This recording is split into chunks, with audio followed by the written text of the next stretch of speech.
Hey Internet, welcome back to What's the Points? I'm Mike. Today I'm going to start a new series called Beyond the Points, where we take a look at the, let's call it the philosophy behind the strategy, or maybe just the higher level strategy behind the strategy. And not to get too philosophical, but really it's actually a very practical idea for today's video, which is specifically how to travel with your player two, your significant other, and how to not travel with them. Or more to the point, what is our overall strategy as a credit card enthusiast with respect to our player two, particularly if they're not as into it as we are. I really appreciate couples like Sebi and Mandy. They are able to both be creators and both have a full-time job traveling together and creating, credit card and points related content and really cool travel videos. And, I had a particular realization about this. But first, what I wanted to say is, we're a new channel here, and if you find this kind of stuff interesting or helpful, feel free to like and subscribe and help us grow and hopefully help add our voices to the community in a way that kind of adds additional perspectives and additional layers to this hobby to keep it fresh and interesting and meaningful. And that's the gist of what I want to talk about today, because this might be the only time that it's been framed in this way so far as a YouTube video topic. I really, let me know in the comments if you think that I'm off base or I'm missing something on this. But certainly in my experience, I feel like when I look at the discussion in forums and in the Discords, I find that it's a subject that we're all kind of aware of. There's always lots of discussion of player two strategy. But when I say beyond the points, what I'm speaking to is how to find a balance, let's say, between something that is perhaps more for our own personal fulfillment and also something that can be done as a couple. So just as a point of example, my player two and I recently took a short trip, like an hour flight away, and stayed at the Oceana LXR Hilton Hotel in Santa Monica. And we had a really cool experience. It was a way of redeeming actually 3 Hilton free night certificates. And, was it maximum value? No. But I think it's one of the best values, certainly on the West Coast. We could have stayed at a Waldorf, but, both of us are into a little bit more boutique experiences or something that feels a little bit more homey, or, something that would be a good substitute for an Airbnb. So we spent 3 days there and catching up with friends and, sometimes struggled to find a balance with regards to how much things cost. We found out we tried room service once and it was way more expensive than we thought it would be. The restaurant on site is pretty expensive, and we were trying to eat one meal a day there to take advantage of the Hilton Diamond status that comes with the Amex Hilton Aspire card. And, so that helped a little bit. But when you're talking about dinners that, are easily, without going too crazy, without even getting any alcoholic drinks or even any dessert, still easily can cost $150. When you add room service fees on top of that, and another pro tip here that I discovered that I still need to validate is we found out that one of these the room service meal was excluded from the daily food and beverage credit. So fortunately, they did me a solid at checkout and applied the credit anyway, but they didn't at first, and I kind of had to ask them about that. I thought they were just missing one. And so that created a little bit of friction. And my player two in particular, she said, it's kind of a shame that we can't just, do the whole like when in Rome kind of thing. I think she had a little bit more of an expectation that if we're staying at a fancy property, that we should be doing all the typical things that entails. And I think those of us who are deep in this game know that, one of the prices of admission to staying at fancy places like this is still maintaining that frugal eye. If we paid for our stay in points and not going too crazy in how much we spend on property, FHR credits and resort credits and other things notwithstanding. Now, was it worth getting stressed out about that? No, it wasn't. Because I really see this as two important but distinct parts. One of them is, how do we negotiate this with our partner in a way that the experience is something that's meaningful and accessible for both parties, and maybe that involves talking through what the plans for the trip are, the expectations about how much money you intend to spend each day.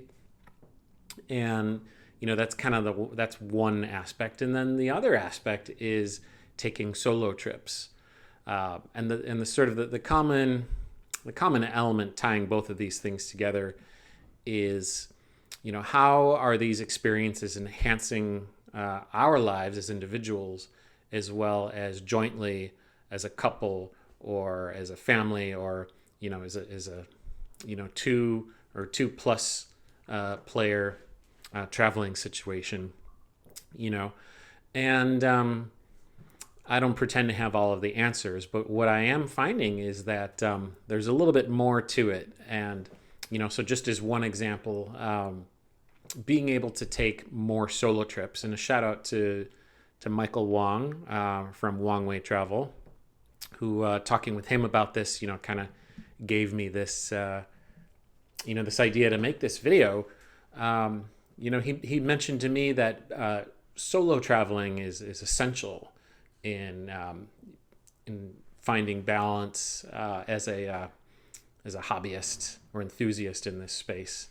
And right now in particular, out of transparency, I have a trip to Japan booked, and but it's a solo trip, and it's a little uncomfortable to negotiate right now, because I think that my player two feels a little bit disappointed that she won't have the opportunity to go with me on this trip.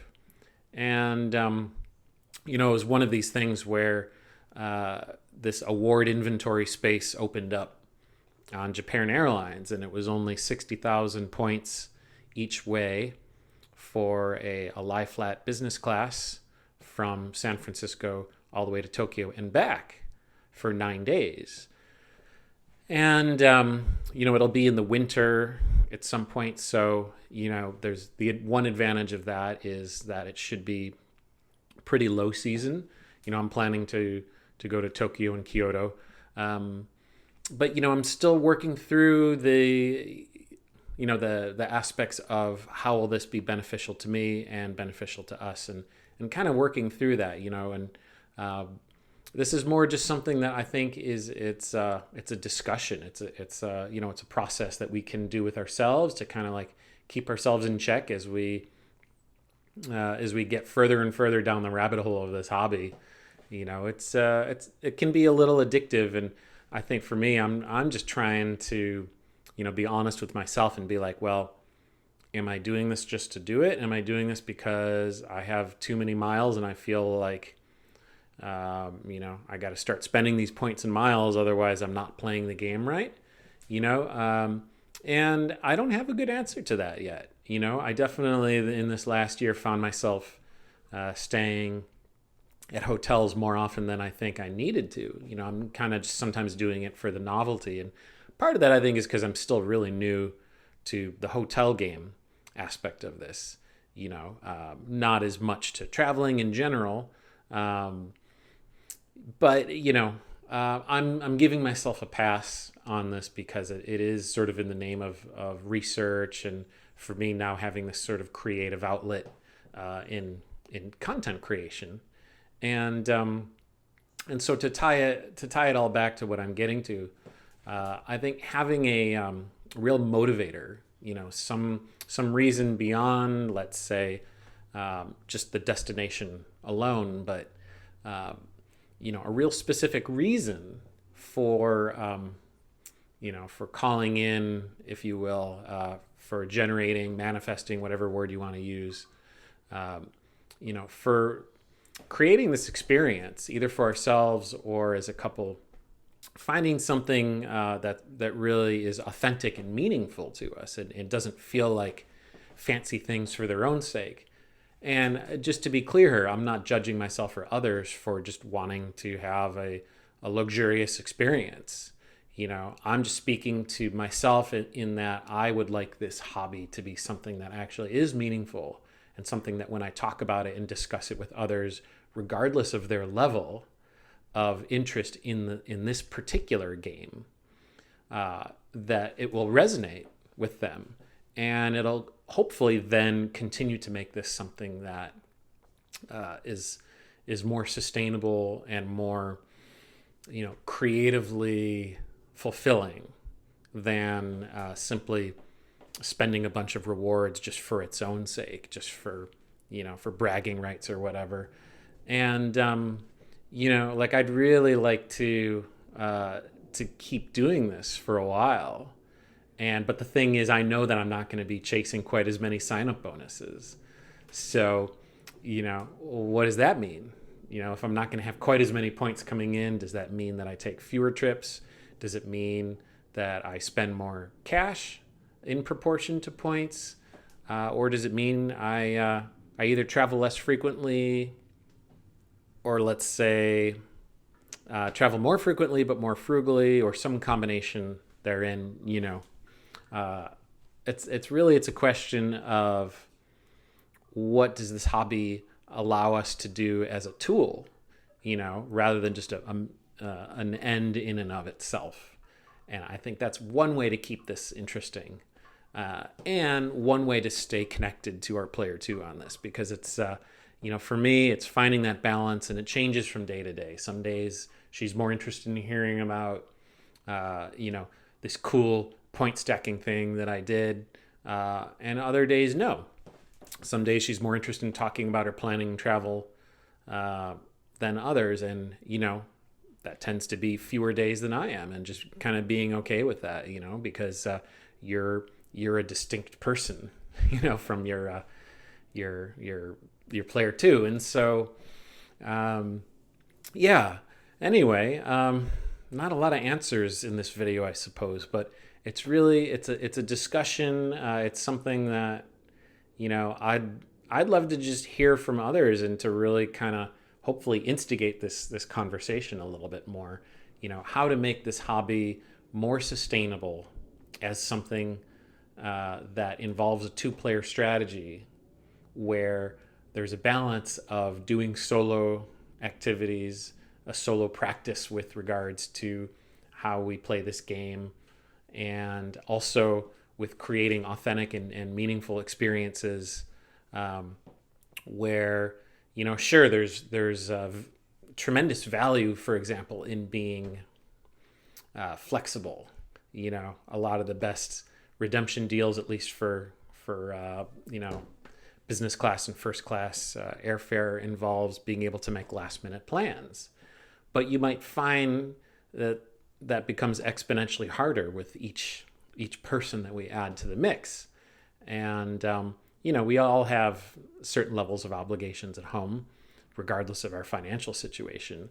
And just kind of being transparent with ourselves and others, kind of keeping this hobby anchored and grounded, to something that integrates well with our everyday life, where it doesn't feel like we're sort of running away from our responsibilities. And so that's something that I'm trying to keep myself honest right now, so that I can continue to maintain this hobby, because I think it's an awesome hobby and it's a great community, and I feel really grateful for all the amazing people that I've met so far in a short time of being a content creator. And I've always loved traveling. That's the balance I'm looking for. And so I'd love to hear your thoughts on this. Those are just some stories and thoughts I'm having on a random Sunday afternoon right now when I'm recording this. And hope you have a great rest of your day. And, let's be awesome to each other. Ciao.